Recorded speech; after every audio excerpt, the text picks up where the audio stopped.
하나님의 말씀은 골로새서 1장 24절 말씀입니다. 골로새서 1장 24절 말씀입니다. 오늘은 성경을 아주 많이 찾을 텐데 손이 많이 분주할 겁니다. 골로새서 1장 24절.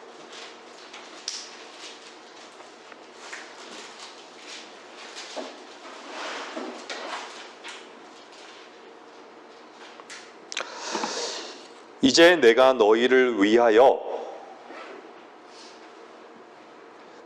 받는 나의 고난들을 기뻐하고 또 그리스도가 고통받으신 이후에 있는 것을 그의 몸인 교회를 위하여 내 육신에 채우노라. 저는 개인적으로 고난이라는 설교를 하는 것을 꺼려했습니다. 왜냐하면 저 자신이 고난받은 적이 있는가 였고, 누구를 위하여 고난받은 적이 있는가 라고 물어봤을 때 말 한마디 할 것이 없었기 때문입니다. 하지만 그리스도 안에서 십자가에 동참된 길을 가면서 무엇이 고난인 줄 점점 많이 배워가고 있기에 이 말씀을 전하게 되었습니다. 게다가 고난을 겪는 사랑하는 지체로 인해 함께 그 고난의 열매를 먹고 기뻐할 수 있다는 것을 이제는 주 안에서 알기에 이 말씀을 감사와 기쁨으로 전하게 되었습니다. 읽었던 본문 24절 그 위에 21절, 22절을 보겠습니다. 너희가 전에는 악한 행실로 인하여 멀리 떠나 너희의 생각으로 원수가 되었으나 이제는 그의 죽으심을 통하여 그의 육신의 몸 안에서 그가 화해케 하셨으니 그가 보시기에 너희를 거룩하고 흠없고 책망할 것이 없이 드리고자 함이라. 여기에서 화해는 그리스도의 죽음이 믿는 죄인 안에 하나님의 능력으로 역사하여 하나님을 향한 적의와 반감을 사랑과 신뢰로 완전히 변화시키는 것을 말하는 것입니다. 22절에서 예수 그리스도의 고난을 언급하는 그의 육신, 이렇게 표현되죠. 그의 육신과 24절에서는 뭐라 그래요? 바울의 고난을 언급하는 나의 육신이 대조되고 있습니다. 그의 육신. 예수 그리스도의 고난을 언급하는 그의 육신. 또한 바울의 고난, 나의 육신. 이것이 대조되고 있는 것이죠. 우리가 잘 알듯이 바울의 사역은 특별한 고난의 사역이었습니다. 왜 주님은 고난이란 것을 통해 사역해 하셨을까요? 사도행전 9장 16절을 보십시오. 사도행전 9장 16절.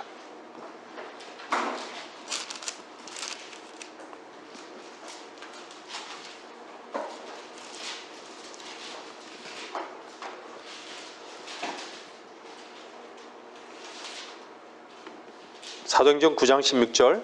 그가 나의 이름을 위하여 얼마나 큰 일들로 고통을 받을 것인가를 내가 그에게 보여주겠노라고 하시니, 그분의 이름을 위하여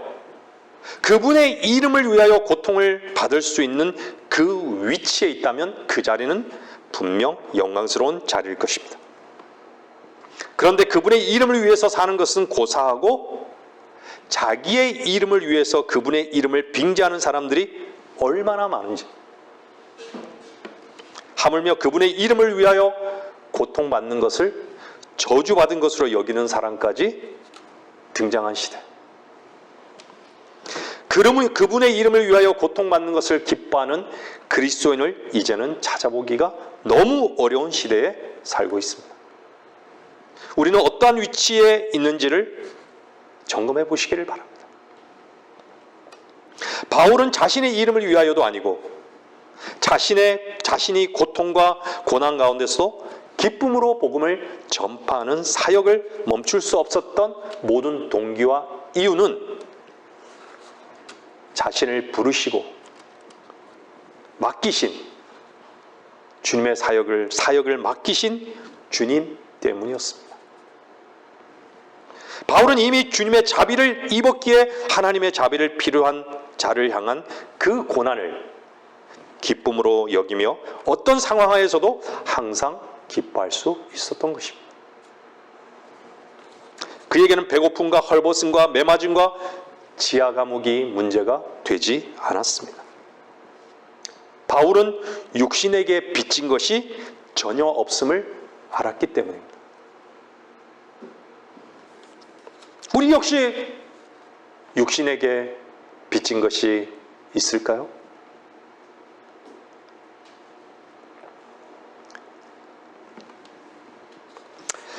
디모데전서 1장 16절 말씀입니다. 디모데전서 1장 16절.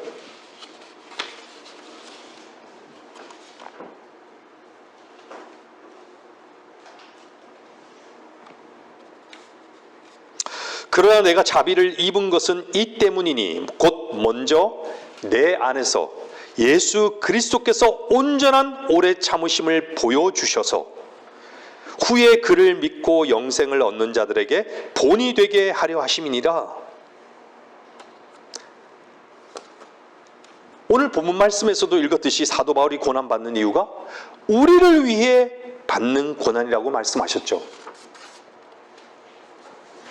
근데 디모데전서 1장 16절에서도 뭐라 그래요? 그를 믿고 영생을 얻는 자들에게 본이 되게 하려 하심이니라. 우리에게 본이 되신 것이죠. 고난에 동참하라는 것이죠. 누구를 위해요?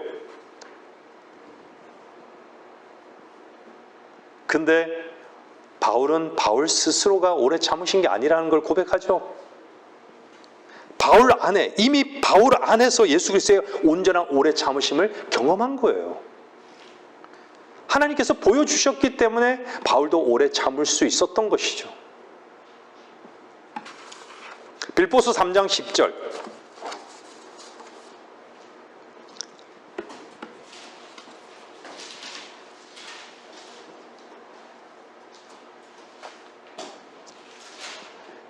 빌보서 3장 10절입니다.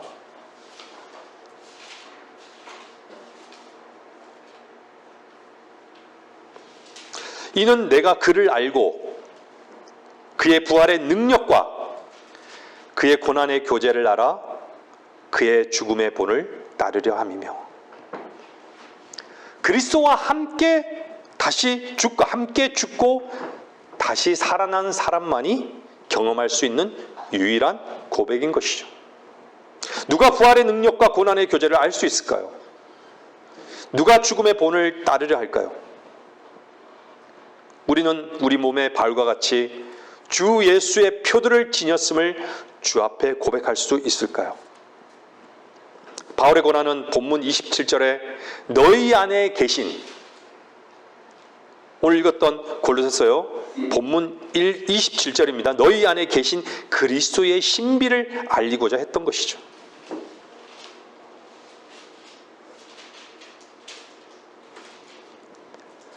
바울은 그의 사역이 그리스도의 사역의 연장임을 증명하기 위해 고난을 받은 것이죠.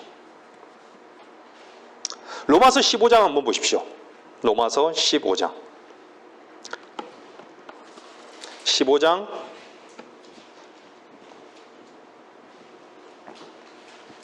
8절부터 보겠습니다.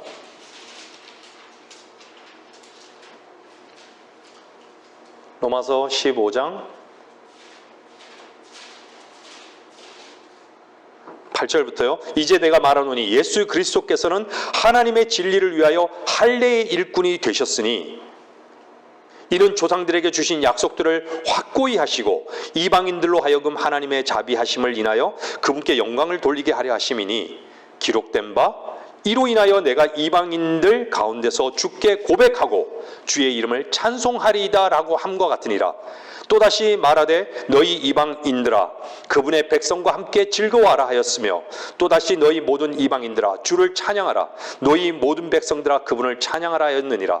또다시 이사야가 말하기를 이새의 뿔이 곧 이방인들을 다스리기 위하여 일어나시는 이가 있으리니 이방인들이 그를 신뢰하리라고 하였느니라. 그 밑에 16절을 보면요 이렇게 나와요. 로마서 15장 16절요. 이는 나로 이방인들을 위한 예수 그리스도의 일꾼이 되게 하시어 하나님의 복음을 수행하게 하심으로써 이방인들을 제물로 드리는 일이 성령으로 거룩하게 되어 받으실 수 있도록 하심이라.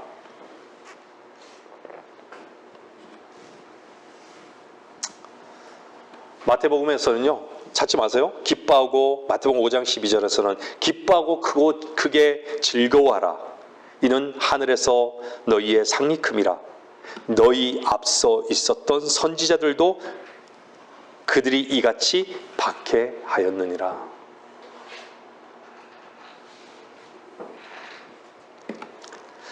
한 구절 더 찾아볼게요. 고린도후서 1장 5절. 고린도후서 1장 5절.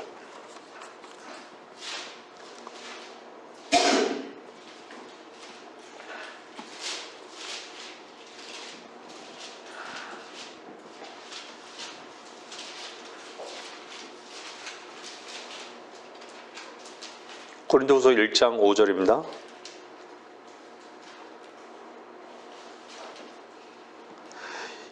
이는 그리스도의 고난이 우리에게 넘친 것 같이 우리의 위로도 그리스도로 말미암아 넘치기 때문이라. 여러 구절을 살펴보았는데요. 예수 그리스도는 죄인들을 속죄하기 위하여 대신 고난을 받으셨고 바울은 구원받은 이방인들의 유익을 위해 대신 고난을 당했던 것입니다. 고난과 박해를 통해 그리스도로 말미암는 위로와 하늘에서의 영광도 넘치기 때문이라고 성경은 분명히 말씀하고 있다는 것이죠. 그리고 바울은 디모데후서 3장 12절에서요. 실로 그리스도 예수 안에서 경건하게 살고자 하는 모든 사람은 박해를 받을 것이라고 말씀하고 있다는 것이죠. 여러분, 고난이 없으면요, 그리스도 안에서 고난이 없으면 먹을 것이 없고 열매가 없습니다. 생명의 말씀을 전하는 사람은 누구나 날마다 찍어 눌림을 당해야 하고 고난을 받는 것이 놀랄 일이 아닌 것을 저 역시 이제는 알게 되었습니다. 생명의 말씀은 고난을 피해야 나오는 것이 결코 아닙니다. 세상적으로 잘못해서 오는 것도 아닙니다. 그리스도 안에 있는 성도는 고난이 자신이 쇠잔해지고 주님이 융성해지는 것을 경험케 하시기 위해서 베푸시는 주님의 안배하심을 여러분 믿어야 됩니다. 하나님의 안배하심이에요. 그리스도인에게 일하는 모든 것은 합력해서 결국 선을 이루시어 그분의 이름이 높임을 받게 됨을 그리스도인으로 사는 사람은 아는 것이죠.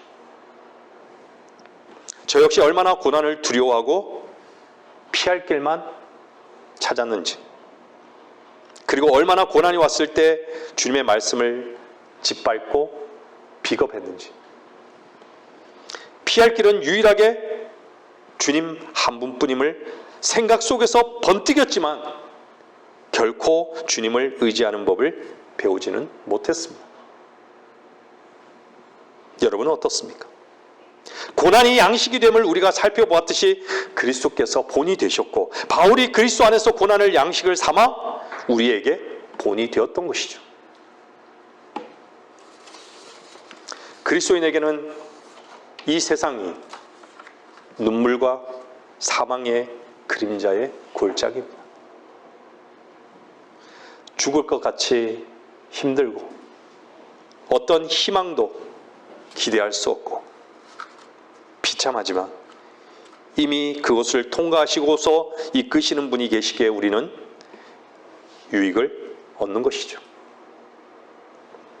그림자는 그림자일 뿐 절대로 힘이 없습니다.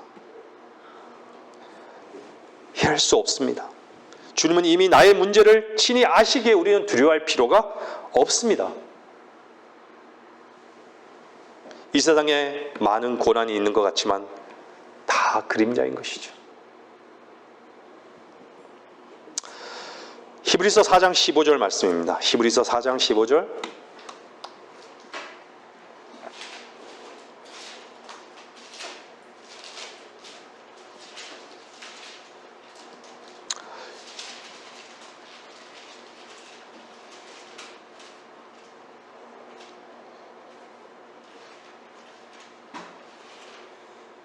히브리서 4장 15절요. 이는 우리의 대제사장은 우리의 연약함을 동정할 수 있는 분이 아니요,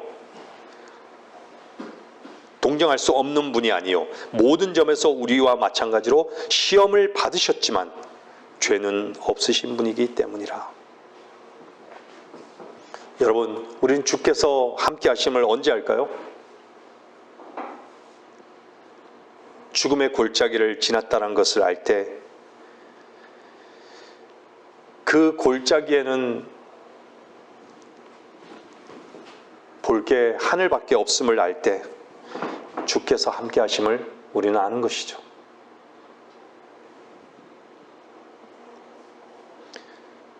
그때 비로소 우리는 정녕 내가 죽음의 그림자의 골짜기를 지날지라도 악을 두려워하지 않으리니 이는 주께서 나와 함께 계심이요 주께서 내 원수들의 면전에서 내 앞에 식탁을 마련하시나이다.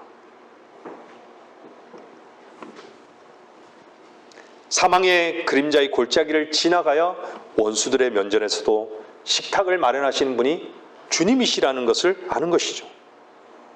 주님이 먼저 가신 그 길을 따라 주의 종된 자들이 사망의 그림자의 골짜기를 지나가는 것이죠. 주님이 이 땅에 오셔서 얼마나 많은 고난과 박해를 받았습니까? 좌를 봐도 마귀, 우를 봐도 마귀, 사방팔방이 다 마귀인 것이죠. 어떻게 고난을 안 받을 수 있었겠습니까? 다 마귀의 종들이에요.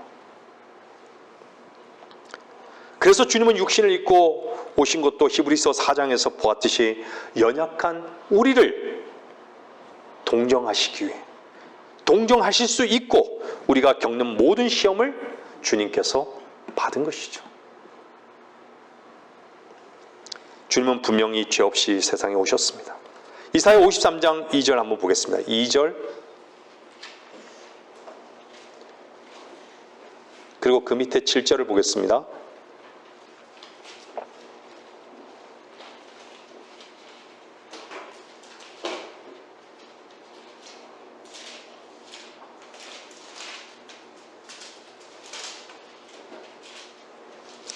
이사야 53장 2절. 이는 그가 그 앞에서 연한 싹 같고 마른 땅에서 나온 뿌리같이 자랄 것이며 그는 모양도 우함도 없으시니 우리가 볼 때 그를 흠모할 아름다움도 없습니다. 7절에요.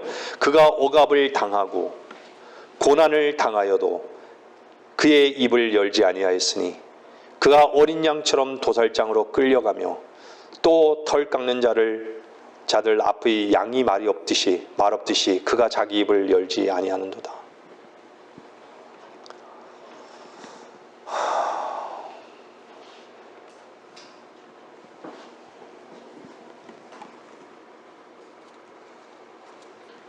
우리가 고난을 받는다면 분명 이유가 있죠. 주님은 죄와 흠이 없으신 분이셨는데 고난 받으셨습니다. 주님이 그러하셨을진데 우리는 고난을 받으려 하지 않는다는 것이죠.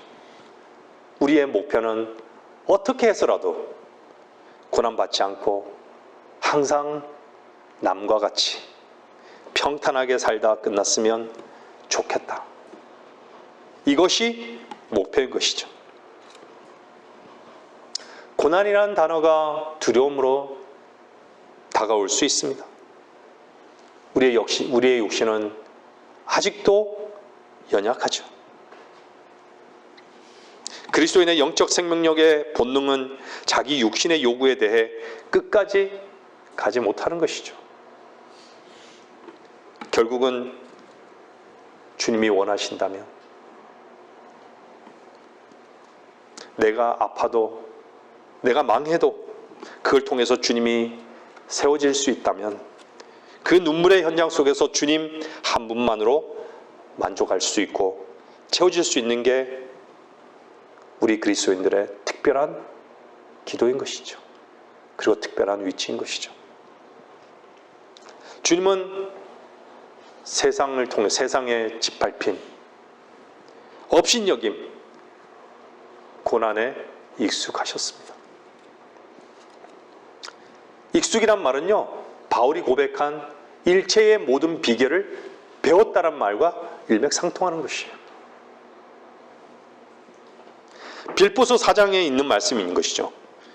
그것에 의해 특별한 충격을 받거나 새롭다고 느껴지지 않는 것이죠. 일상적인 거예요. 여러분 억울하십니까? 고난이 왔습니까? 그리스도인은 익숙해야 합니다. 놀랄 일이 아닌 것이죠. 정작 놀랄 일은 고난이 왔을 때 그렇게 말했던, 믿음을 그렇게 말했던 나 자신이 믿음 없이 주님께 의지하지 않고 자신의 힘을 마구 쓰는 자신을 보며 놀라워해야 할 것입니다. 고난은 우리에게 익숙해야 합니다. 은사주의자들은 이 땅에서 주님을 믿으면 절대로 잘 되는 것만 얘기합니다. 잘못되면 절대로 주님께 뭔가 밑보였기에 잘못되었다는 거죠. 우리가 성경을 자세히 관찰해 보면 하나님은 먼저 항상 매질부터 하시는 거예요. 먼저 매에 익숙하게 하신다는 거죠. 모세, 아브라함, 다윗, 베드로, 바울. 주님 앞에 사용된 종들을 무릎에 힘 하나도 남기지 않고 두들겨 맞음에 익숙하게 하신 것이죠.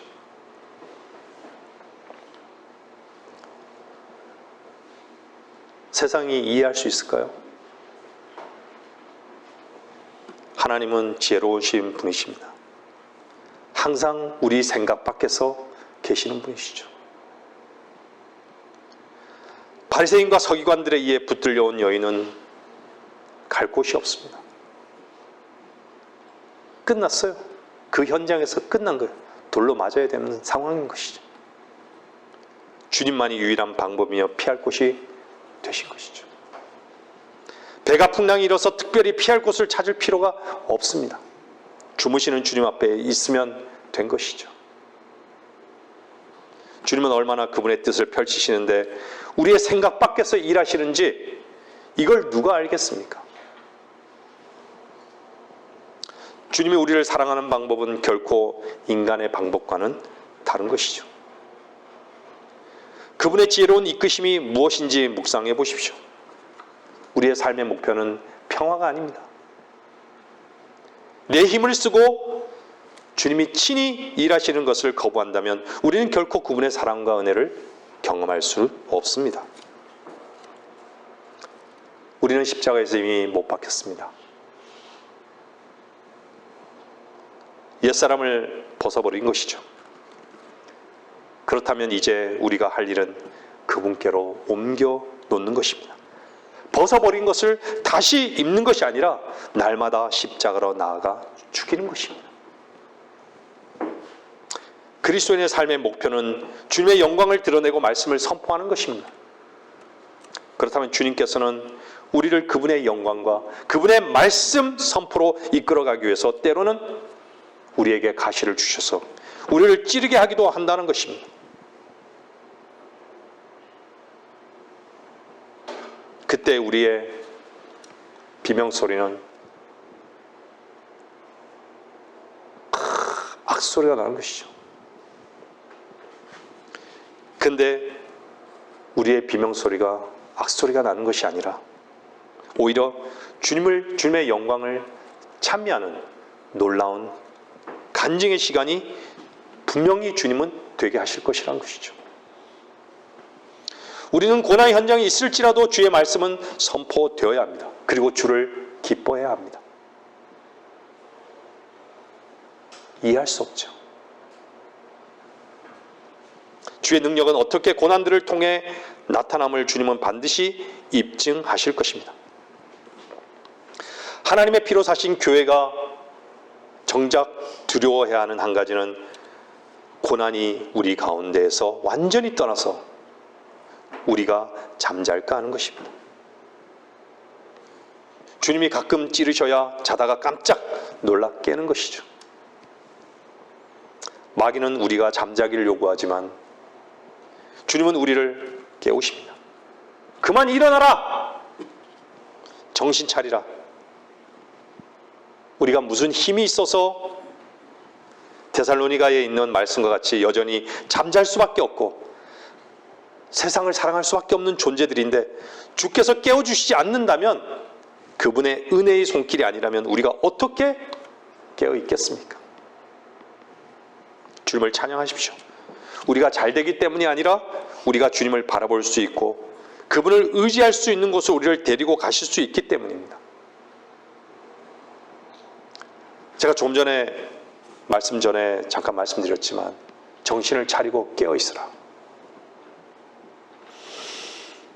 여러분들, 영적 전쟁은요, 피해 전쟁이에요.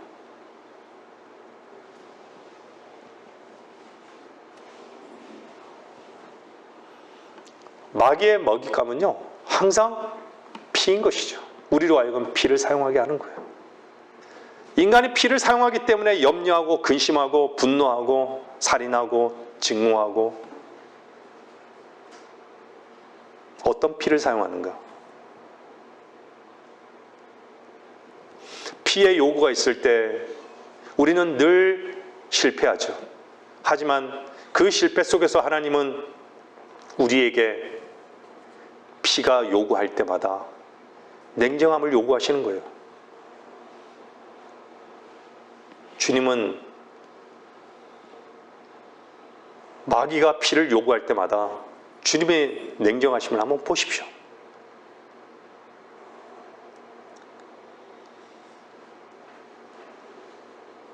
기록되었을 때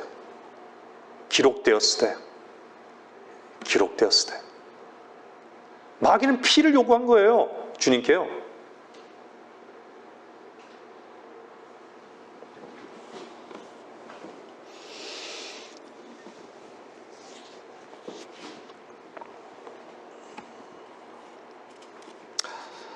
로마서 8장 15절 보겠습니다. 로마서 8장 15절.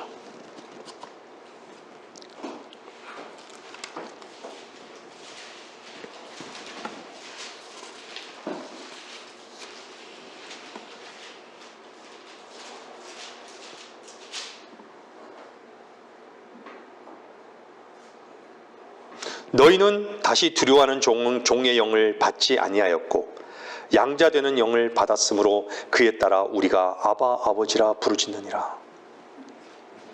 두려워하는 종의 영을 받지 아니하였다라고 말씀하는 거예요. 여러분, 육신의 아버지에게 우리나라 말은 참 히브리어 말이랑 좀 많이 닮은 게 있는 것 같아요. 공통적인 게. 아바. 우리 아빠 그러잖아요. 아빠. 아버지보다는 아빠가 좀 친근감이 있죠. 얼마나 사랑이 넘치는 이름인가요? 하지만 주님은 분명 우리는 아바, 아버지. 여러분, 기도할 때 아바, 아버지. 우리가 우리 하나님 이렇게 고백해요. 나의 하나님, 나의 아버지, 주 하나님. 이렇게 고백하잖아요. 부르실 때 그렇게 부르죠? 그러나 주님은 우리에게 아버지로서 존귀함 또한 높임을 받으셔야 할 분임도 분명히 있는 것이죠. 로마서 8장 16절 그 밑에 보면요, 성령이 친히 우리의 영과 함께 우리가 하나님의 자녀임을 증거하시거니와. 자녀이면 또한 상속자들이니 하나님의 상속자들이요 그리스도와 함께한 공동 상속자들이니 우리가 그와 함께 고난을 받은 것은 함께 영광도 받게 하려 함이니라. 이는 현재의 고난들이 우리에게 나타나게 될 영광에 감히 비교되지 못한다고 내가 여기기 때문이라. 함께라는 단어가 많이 등장하죠. 진리의 영과 여러분 함께 되셨습니까? 그러면 그리스도와 함께한 공동 상속자들입니다. 그것으로 끝난 줄 아십니까? 고난도 함께 받아야 하는 것입니다. 영광도 함께 받는 것입니다. 주님과 우리는 분리될 수 없는 한 머리와 몸이기 때문입니다. 머리가 아픈데 몸이 쉴 수 있을까요? 함께라는 그 개념은 주님이 받으신 고난을 마땅히 우리도 그 길로 가는 것이죠. 마땅히. 그게 기쁨인 것이죠. 그리스도인이 고난을 받아야 한다는 부분은 지극히 성경적입니다. 빌립보서 1장 29절 보십시오. 빌립보서 1장 29절.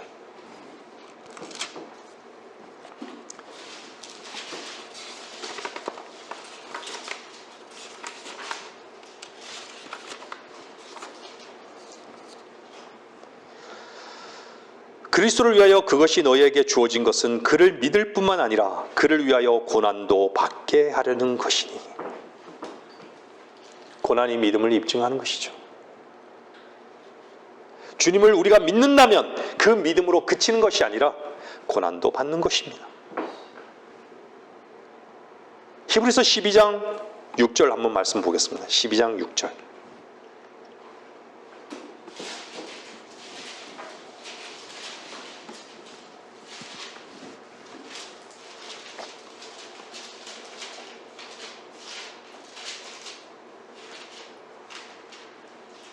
히브리서 12장 6절 말씀입니다.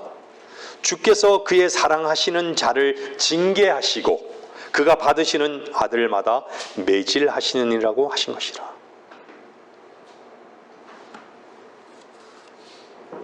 징계와 책망은 사랑의 체벌입니다. 그런데 이 체벌을 받는 사람의 반응은 두 가지로 나타납니다. 경시하는 것, 또한 낙심하는 것입니다. 이 두 가지 반응은 하나님의 사랑과는 반대되는 것입니다. 징계는 일종의 채찍질이에요. 책망이라는 것은 꾸짖는 것이에요. 호통치는 것과 같습니다. 어쨌든 이 두 가지는 하나님께서 사랑으로 그분의 자녀들을 바르게 하기 위해서 가하시는 체벌인 것이죠. 주의 길 가운데 가게끔 하시기 위해서. 그런데 하나님의 징계와 책망에 경시와 낙심으로 반응하는 사람이라면 매우 위험하다는 것을 말씀드리고자 합니다. 경시라는 것은 비웃는 것입니다. 하나님의 말씀에 대해 완고한 자세를 취하고 완고한 입술로 하나님의 다루심을 비웃는 것이죠. 하나님께서 어떻게 말씀하셔도 끄떡하지 않고 무시하고 어떤 어려움을 당했을 때 하나님께서 징계하신다고 여기며 겸손하기보다는 오히려 교만의 위치에 있고 세상의 지혜와 세상의 방법대로 자기의 방식대로 처리하는 것이죠. 반면 낙심이라는 것은 고난에 처했을 때 하나님께서 자신을 버렸다고 여기며 절망하는 것입니다. 이 두 자세는 많은 그리스도인들이 어떤 어려움에 닥쳤을 때 쉽게 취하는 방식입니다. 자기 자만으로 경시하는 사람이 있는 반면 힘이 빠져 낙심하고 체념하는 사람이 있는 것이죠. 그런데 하나님께서 징계하는 대상이 누구인지 주목하십시오. 단지 잘못을 저지른 사람이거나 타락한 사람만 징계하는 것이 아니라 하나님께서는 죄를 지어 믿음에서 뒤로 물러난 사람이든지 그렇지 않은 사람이든지 그분이 받으시는 모든 자녀들을 그렇게 하신다는 것입니다. 물론 하나님께서는 사랑과 매질하시는 것을 균형을 맞춰서 적절히 행하시는 분이라는 것이죠. 하나님께서는 우리가 아플 때 아버지처럼 불쌍히 여기시고 어머니처럼 위로해 주시는 것이죠. 하지만 많은 사람들이 그분의 사랑과 위로만을 강조하고 징계는 제쳐두는 것은 잘못인 것이죠.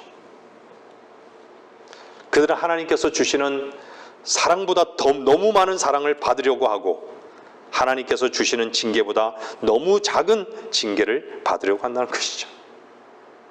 우리의 모습인 것이죠. 하지만 성경에 나온 하나님의 사람들을 보십시오. 그들은 사랑과 징계를 적절히 받았던 것이죠. 많은 사람들을 살펴볼 필요 없이 왜 바울은 많은 고난과 징계를 생애에서 당해야 했을까요? 징계라는 것이 반드시 죄로 인한 징계를 의미하는 것이 아님을 놓치지 말아야 할 것입니다. 하나님께서 바울과 같이 그리스도로 사는 우리에게도 동일하게 고난과 징계를 허락하시는 그 이유는 우리를 겸손케 하시기 위해서, 고난 중에 있는 사람을 위로할 수 있게 하시기 위해서, 위에 있는 것을 사모하게 하기 위해서, 사모하라고, 또한 하나님의 약속이 사실임을 확신시키기 위해서, 마지막으로 하나님의 은혜가 시련 가운데서 충분함을 보여주시기 위해 허락하신다는 것입니다. 이 모든 것은 그분이 우리를 사랑하시고 그분이 우리를 받으신다는 반증인 것입니다. 그래서 우리는 어떠한 상황과 고난 속에서도 그분 안에서 기뻐할 수 있는 것이죠. 우리의 특권인 것이죠. 정말 멋지지 않습니까? 베드로전서 1장 6절 말씀 보겠습니다.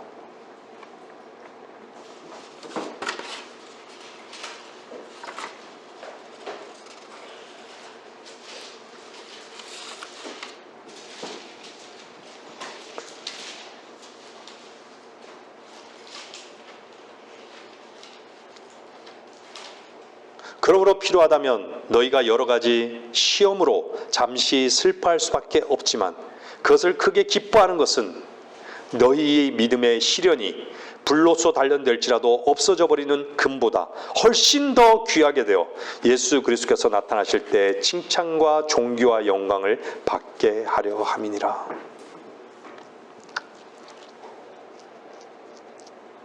믿음의 시련이 금보다 훨씬 더 귀합니까?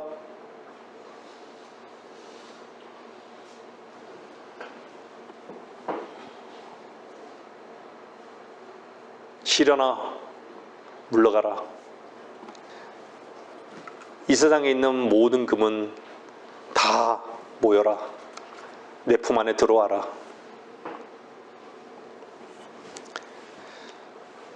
그리스도인의 가치관은 세상과는 완전히 거꾸로 가는 것이죠.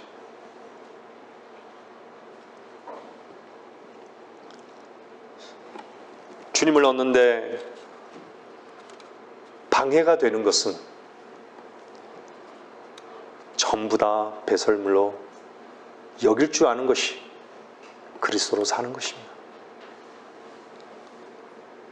왜냐하면 주님 한 분이 가장 고상하기 때문이라는 것을 우리는 알기 때문인 것이죠. 믿음의 시련을 부둥켜 안고 세상의 금은 오히려 배설물과 같이 내어버릴 수 있는 자들이 그리스도 안에서 참다운 고상함을 가진 자들입니다.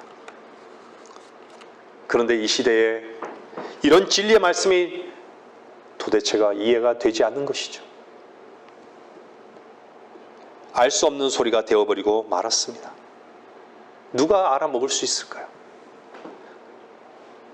예배당에 가서 하나님을 믿는다고 하고 새벽기도 다니는 그 이유가 나에게 시련은 없고 금만을 주십시오.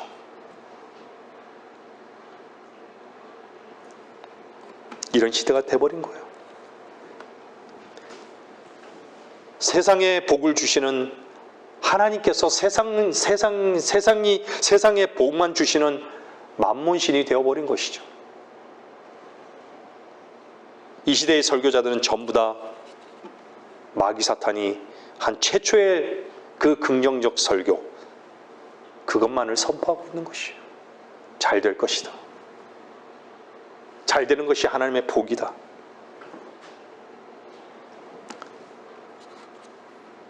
교인들에게 긍정적 마인드만 심어주는 것이죠.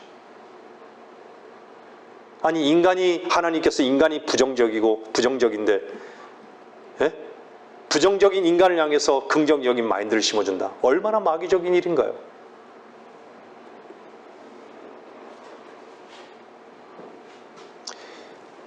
이 시대는 긍정적인 설교가 아니면 더 이상 설교가 아닌 그런 시대가 되어버렸습니다.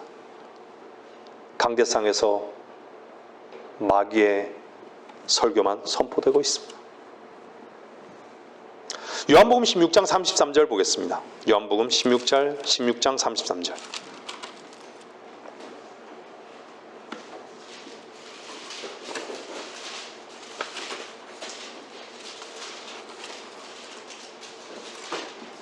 요한복음 16장 33절입니다.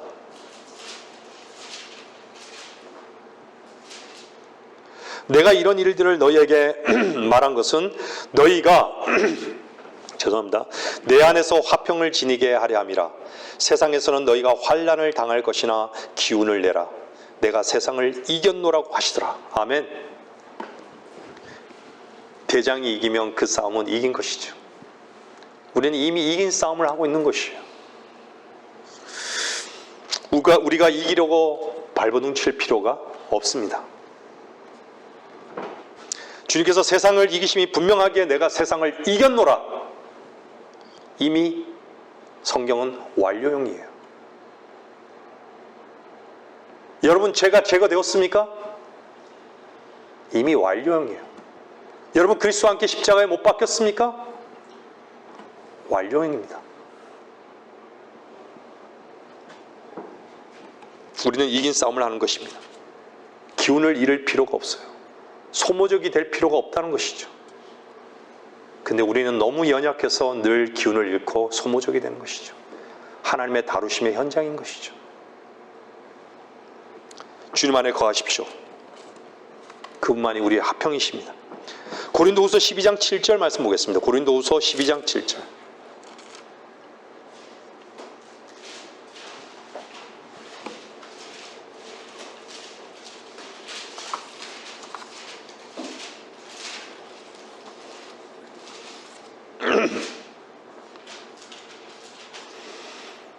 고린도후서 12장 7절입니다. 지극히 위대한 계시들의 풍성함으로 인하여 내가 자고하지 않도록 육체의 한 가시 즉 사탄의 사자를 내게 주셨으니 그가 나를 쳐서 자고하지 못하게 하려 함이라. 이를 위하여 3번이나 그것을 내게서 제거해 달라고 주께 간구하였는데 주께서 내게 말씀하시기를 내 은혜가 내게 충분하도다. 이는 내 능력이 약한 데서 온전하게 됨이니라고 하셨느니라.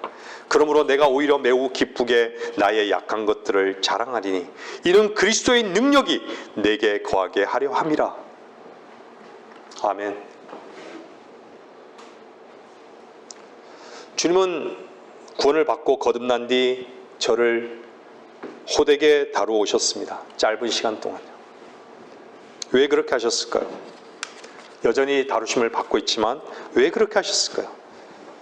저 같은 자는 아주 지독한 세상의 미련을 버리지 않고 제 자신을 지독스럽게 사랑하는 존재임을 주님은 아셨기 때문에 그분은 저를 찌르시는데 너무도 신실하셨던 것입니다. 주님의 신실함은 저와 같이 여러분을 향해서도 분명 신실할 것입니다. 그분의 다루심은 늘 신실하셨고 사람의 일과 하나님의 일을 분리하셨습니다. 우리는 그리스도와 함께 십자가에 못 박혔습니다. 그리하여 옛사람을 벗어버렸습니다. 이제 우리가 할 일은 좀 전에도 말씀드렸지만 성령을 통하여 십자가로 하여금 옛사람의 행실을 처리하는 것입니다. 주님의 다루심은 결코 우리에게 아픔을 주기 위함이 아니라 은혜인 것을 알게 하시는 것이죠. 주님께서 주신 지혜가 아니면 우리가 어찌 이걸 알겠습니까? 그리고 오히려 이게 충분하구나. 그것을 아는 것이죠. 때로는 우리가 하나님께 능력을 구합니다. 그렇지만 하나님께서는 우리에게 무엇을 배우라고 연약함 가운데로 끌고 가실까요? 우리에게 겸손을 배우라고. 우리의 손은 많은 일을 하기를 성공하기를 원합니다. 이것도 하고 싶고 저것도 하고 싶고 저것도 이루고 싶고 저것도 성취하고 싶고.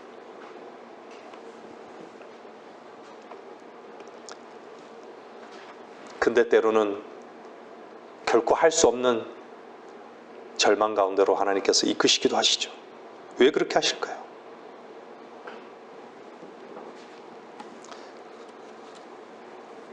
우리 안에서, 하나님께서는 우리 안에서 가치 있는, 영원히 없어지지 않는 하나님의 일을 하시기 위해 유하기 때문에 우리를 그리로 이끌어 가신다는 것이죠. 왜 이렇게 철저하게 우리를 망하게 하셨을까? 철저하게 망함으로 이끌어 가시는 것일까? 이 땅에서 행복하라고요? 그렇지 않습니다. 왜 우리에게 세상 사람들이, 그 부유한 세상 사람들보다 나는 이렇게 가난하게 사는 것일까?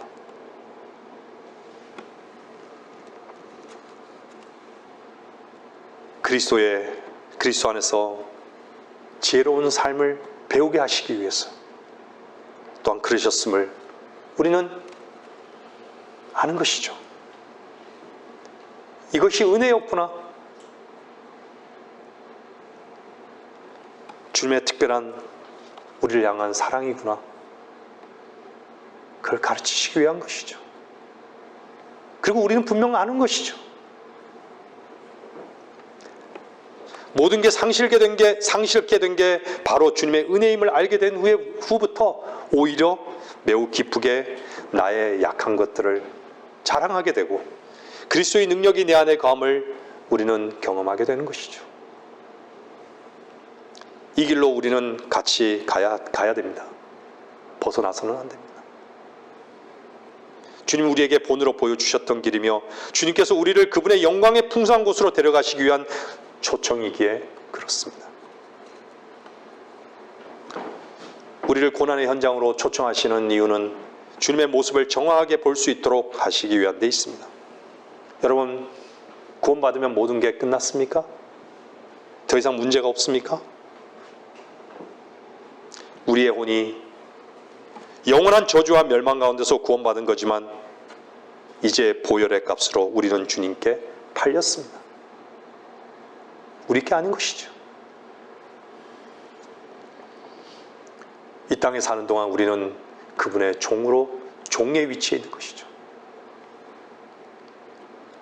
그분이 시키시는 일을 위해, 그분의 필요에 의해 그분이 우리를 사신 것입니다. 그분의 필요는 이 험악한 세상에서 주의 복음을 전하는 데 있는 것이죠. 하나님의 일하는 현장에 항상 마귀는 함께 오히려 더 앞서 일하는 것을 보게 될 것입니다. 그 현장에서 우리는 고난받을 것입니다. 그러나 그 고난 속에서도 우리는 또한 넘치는 기쁨을 주시는 주님의 손길을 보게 될 것입니다. 구원받은 사람은 구원받는 그 순간부터 영적 전쟁이 시작됩니다. 중립지대가 없습니다. 예수 그리스도의 이름만큼 성경에 많이 등장하는 이름이 마귀의 이름이에요. 공중권세 잡는 자, 옛뱀, 빛의 천사, 이 세상 신. 여러분, 혈과 육과 싸워야 합니다.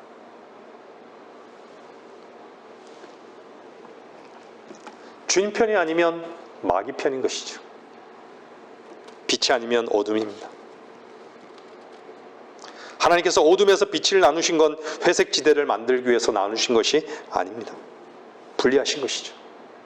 벨리알과 하나 될 수 없고 죄와 더 이상 사귈 수 없고 세상을 더 이상 사랑해서는 안 되고 세상을 사랑하는 자는 또한 하나님과 원수된다고 말씀하고 계시죠. 그 전쟁의 현장에 하나님께서 왜 두셨을까요? 우리를 고난 가운데 두시기 위한데 목적이 있는 게 아니라 바로 그 유업이, 그 영원한 유업이, 그 상급의 특권이 얼마나 큰 것인지 우리로 알게 하시기 위한데 있다는 것을 잊지 마십시오.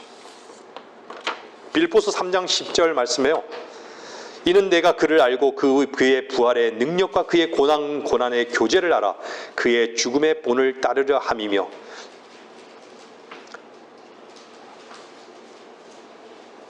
주님과의 교제를 원하시는 분들은 고난의 현장에 계십시오. 아까 전에도 읽었지만 고린도 4장 17절에요. 고린도 후서 4장 17절에 이는 우리가 잠시 받는 가벼운 한난이. 왜 성경에서는 잠시라고 얘기했을까요? 우리의 인생이 잠시입니다. 잠시. 잠시 받는 가벼운 환난이 우리를 위하여 훨씬 뛰어난 영원한 영광의 비중을 이루어 가기 때문이라.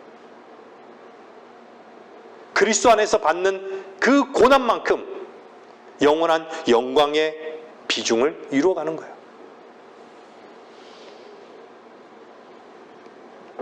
말씀을 정리하겠습니다. 믿음은 하나님께서 우리에게 주신 정확한 약속의 말씀을 전인격적으로 인정하는 것입니다. 믿음이 없으면 환난과 고난이 때로는 기쁨의 현장이 될 수 있는 그 이유는 그 결과를 볼 수 있게 하시기 때문입니다. 믿음의 결과는 바라는 것들이 실상에 되게 하시는 데 있습니다.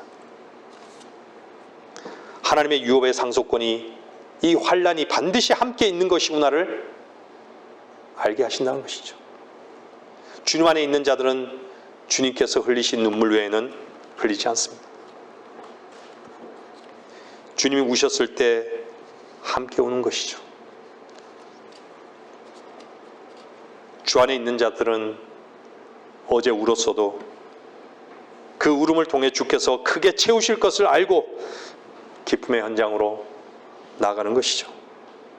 밤낮 울지 않는 것이죠. 우리 자신의 소원이 비록 좌절됐지만 주님은 영광을 받으셨고 이기셨고 세워지셨다.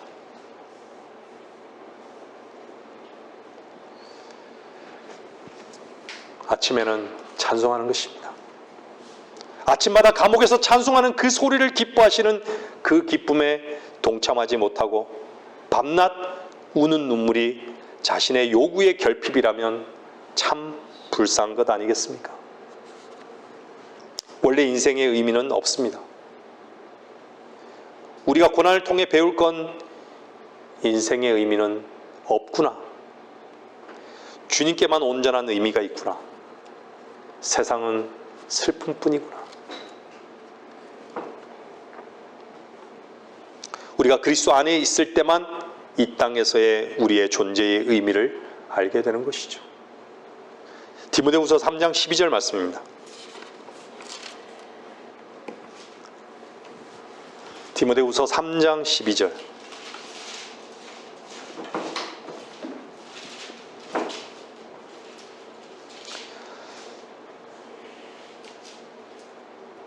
실로 그리스도 예수 안에서 경건하게 살고자 하는 모든 사람은 박해를 받을 것이라. 여러분에게 만일 박해가 없다면 경건하게 살고자 하는 삶이 없다는 증거입니다. 많은 사람들이 세상 사람들에게 칭찬받고 싶어하고 성공하기를 원하는 것이죠. 그런데 주님께서는 그럴 때마다 실패케 하시고 내 속에 있는 교만을 제거하시기 위해 오히려 우리를 외로운 현장으로 데리고 가신다는 것을 잊지 마십시오. 여러분 목표가 성공입니까? 여러분 목표가 주님이 융성해지길 원하는 것입니까? 여러분들이 주님이 융성해지기를 원하신다면 우리의 쇠잔함에 대해 결코 두려워하지 마십시오. 이 땅에서 뭔가 풍성이 얻기를 원하고 윤택한 삶을 살기를 원하고 그렇다고 해서 가능성 없는 그 위치로 우리를 데려가신다면 주님은 주님 자신과 주님의 풍성함을 우리에게 선물로 주시기 위함이라는 것을 잊지 마십시오. 이 땅에서 바라는 게 그리스도인, 이 땅에서 바라는 것은요, 세상 사람들과 그리스도인들과는 완전히 반대되는 것이에요. 세상은 그것을 경험할 수 없어요. 그리스도인의 고난은 뭔가 새로운 것을 얻게 되는 수학의 밑거름입니다. 로마서 8장 28절 찾지 마십시오. 우리가 알거니와 하나님을 사랑하는 자 곧 그분의 목적에 따라 부르심을 받은 자들에게는 모든 일이 합력하여 선을 이루느니라.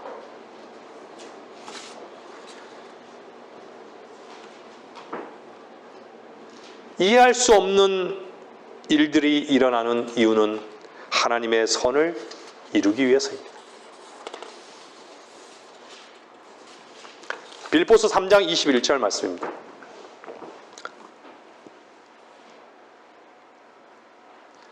빌립보 3장 21절요.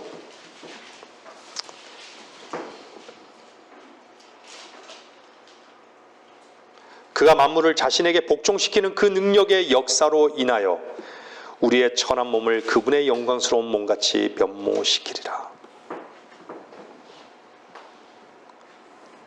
그가 만물을 자신에게 복종시키는 그 능력의 역사, 우리는 매일 보지 않습니까? 자연을 보십시오. 하나님께서 만드신 것을 보십시오. 오늘 또 우리 지체들이랑 잠깐 얘기했지만 복종, 인간이 복종할 수 있는 존재예요. 저는 개를 볼 때마다, 강아지를 볼 때마다 그 복종이란 단어가 실감이 돼요. 얼마나 주인에게 복종합니까? 복종, 전혀 인간이 복종할 수 있는 존재가 아니라는 것, 우리는 개에게서 배우는 것이죠. 봄이 되면 싹이 나고 자라고 열매 맺고 잎이 피고 열매 맺고 만물을 복종하고 있어요.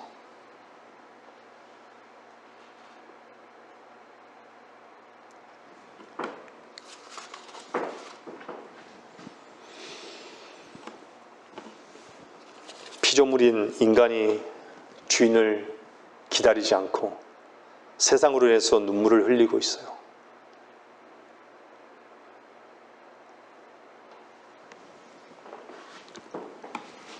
모든 피조물들은 주님이 회복하기를 안에서 갈망하는데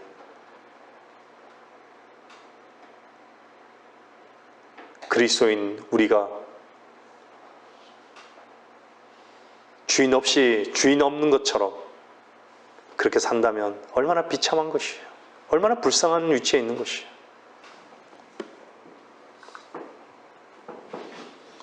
누가복음 19장 12절은요. 주께서 이렇게 말씀하고 있어요. 어떤 귀인이 왕구를 받아서 돌아오려고 먼 나라에 가게 되었더라. 그 밑에 19절에 보면요. 이렇게 나와요. 그에게도 이같이 말하기를 너도 5고을을 다스리는 자가 되라고 하더라.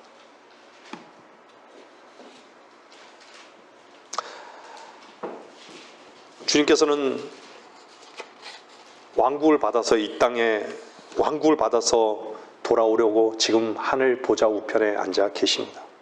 반드시 그분은 왕국을 받으실 것입니다. 그것은요, 이미 구약 오래 수천 년 전부터 하나님께서 말씀을 통해서 약속해 놓으신 거예요.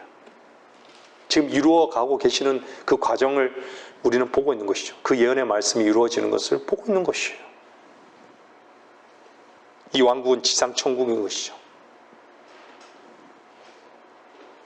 그때는 이 세상을 주님께서 다스리실 것입니다. 칭찬받으면요, 5고을을 다스리는 자가 되라. 주신다고 약속한 것이죠.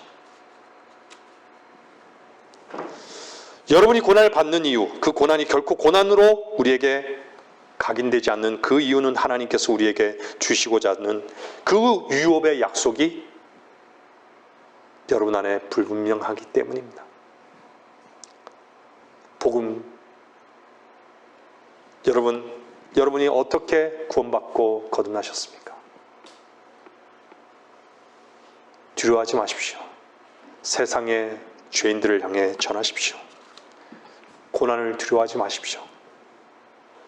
그분의 약속이 반드시 우리 가운데 성취될 것이기 때문입니다. 누가복음 19장 말씀은 각각 일한 정도에 따라 유업이 결정된다라고 말씀하고 있습니다. 베드로전서 1장 24절 말씀 보겠습니다. 베드로전서 1장 24절요.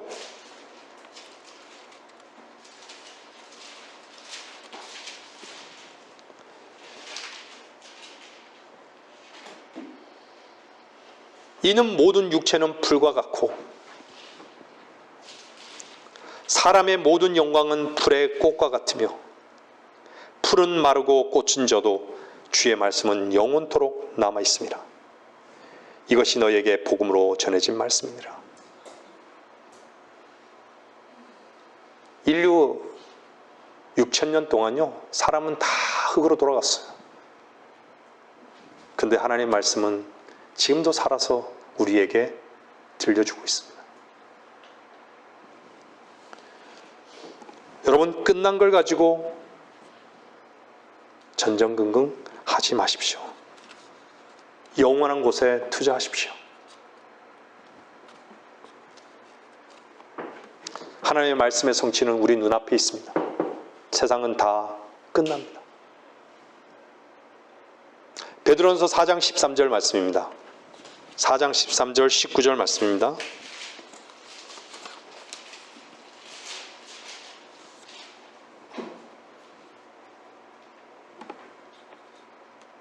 도리어 너희가 그리스도의 고난에 참여한 자들이 되는 것이니 즐거워하라.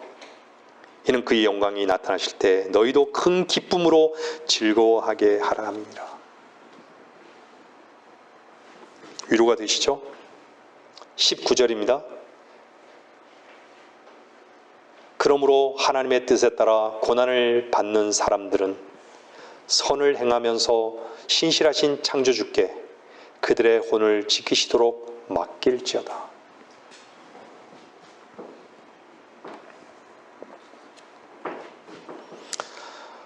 제가 오늘의 말씀의 제목을요, 그리스도인의 전공 과목 이렇게 정했습니다.